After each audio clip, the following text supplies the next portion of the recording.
হয়েছে যে নিন্দার কাটা যদি না বিধিল গায়ে প্রেমের কি স্বাদ আছে বলো। এই নিন্দার কাটা আপনারা লাগান ঠিক আছে, কিন্তু শরীয়তটা যদি মানতেন তাইলে এই নিন্দার কাটাটা আপনার গায়ে লাগতো। তাই আমার এই গান।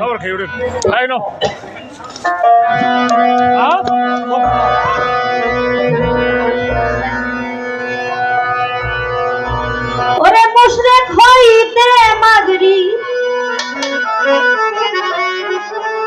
মুশরিক হইতে মাগরিব শরীয়তের চাই শরীয়, সহজ কথা নাই শরীয়, সহজ কথা নয়।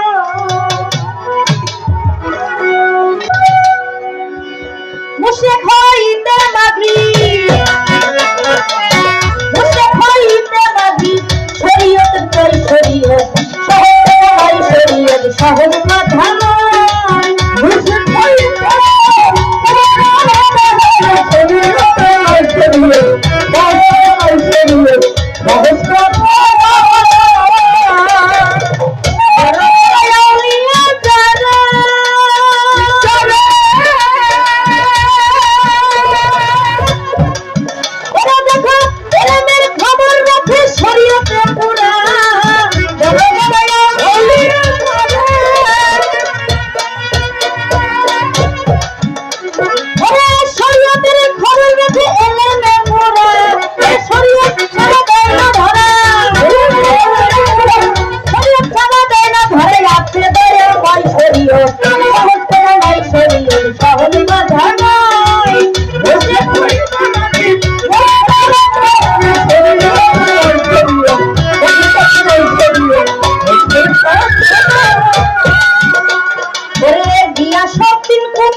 আমার বড় পীর আব্দুল কাদের জিলানী,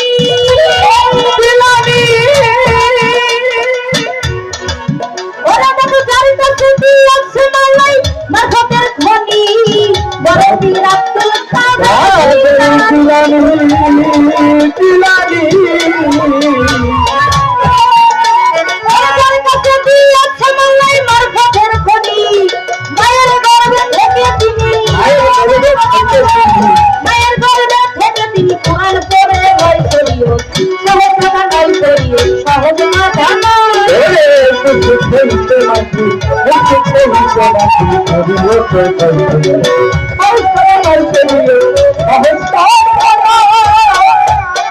তুমি শুনে নাও হাদিসের বিষয়,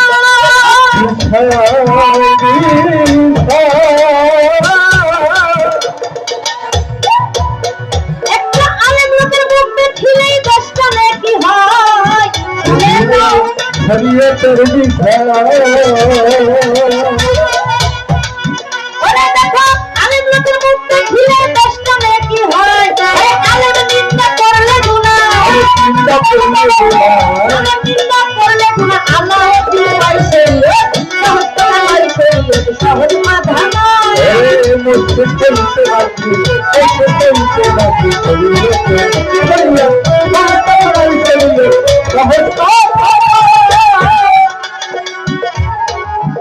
এখানে যারা মারফতের ওলি আল্লাহ, মারফতের সাধক, তারা প্রত্যেকেই কিন্তু শরীয়তের কর্ম করে। হাদিসের মধ্যে বলা হয়েছে একটা আলেম, সুন্নি আলেম, তার মুখ দর্শন করলে নাকি আপনার আমলনামার মধ্যে 10টা নেকি জমা পড়বে। আপনি আমাকে একটু বলবেন, এখানে হাদিসের মধ্যে একজন আলেমের কথা বলা হয়েছে, কিন্তু আপনার মতো একজন ফকিরের কথা হাদিসে কোনো জায়গায় প্রমাণ নাই, আছে? নাই। আপনি বলবেন, আপনারা বলেন। লালন সাহিতার একটা কালামের মধ্যে লিখেছে, যিনি মুর্শিদ তিনি রাসূল, ইহাতে নাই কোনো ভুল। খোদা সে হয় লালন বলে না মন কথা আল্লাহর কোরআনে কয়। যদি কোরআনে এই দলিলটা থাকে, তবে এখানে আমার রাসূলে করিম সাল্লাল্লাহু আলাইহি ওয়াসাল্লাম হাদিসে কুদসির মধ্যে বলেছে, একটা আলেমের মুখ দর্শন করলে একটা মানুষের জন্য 10টা নেকি তার জমা পড়ে। সেই আলেমকে যদি সে সম্মানের সহিত দেখে, এখানে কেন বাবা, যেখানে একজন পীর মুর্শিদকে কোরআনের দলিল দিয়ে লালন সাইদি রাসূল এবং আল্লাহর সাথে তুলনা করেছে, এখানে আপনার মতো একজন ফকিরের কথা, আপনার ওই রূপটা দর্শন করার কথা কেন বলা হয় না?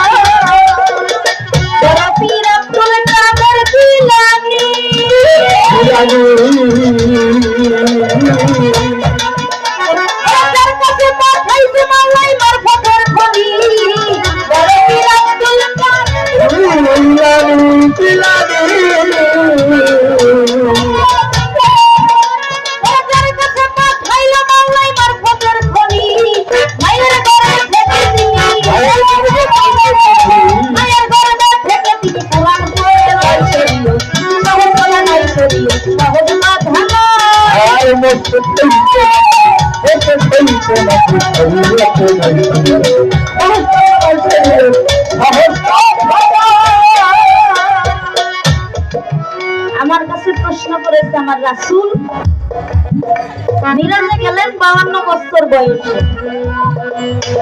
সে মিরাজ করলেন 27 বছর, সে উরফাত হইলেন 63 বছরে।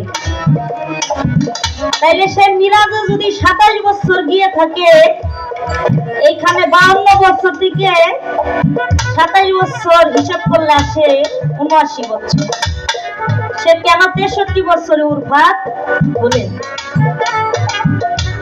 এখন এখানে হাদিসে এক একভাবে এক একটা প্রমাণ দিয়েছে।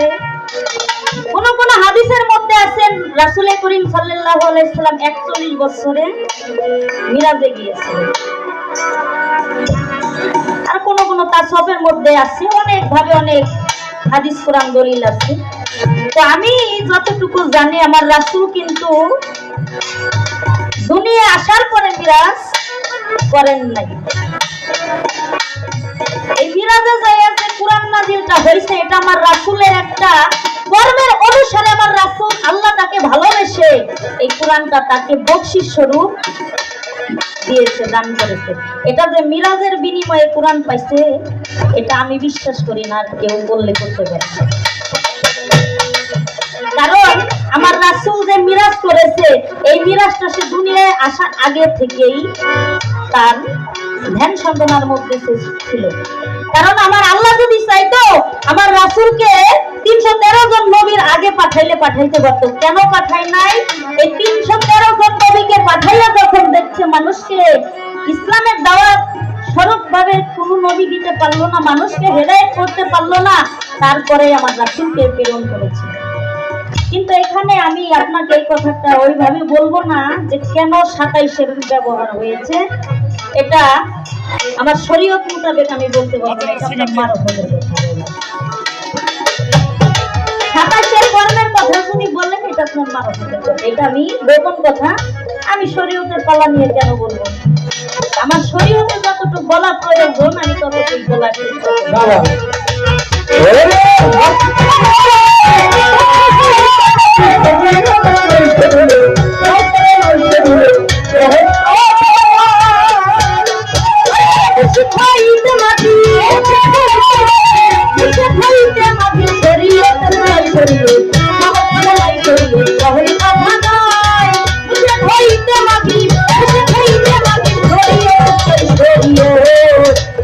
সহজ কথা নাই এই শরীয়ত।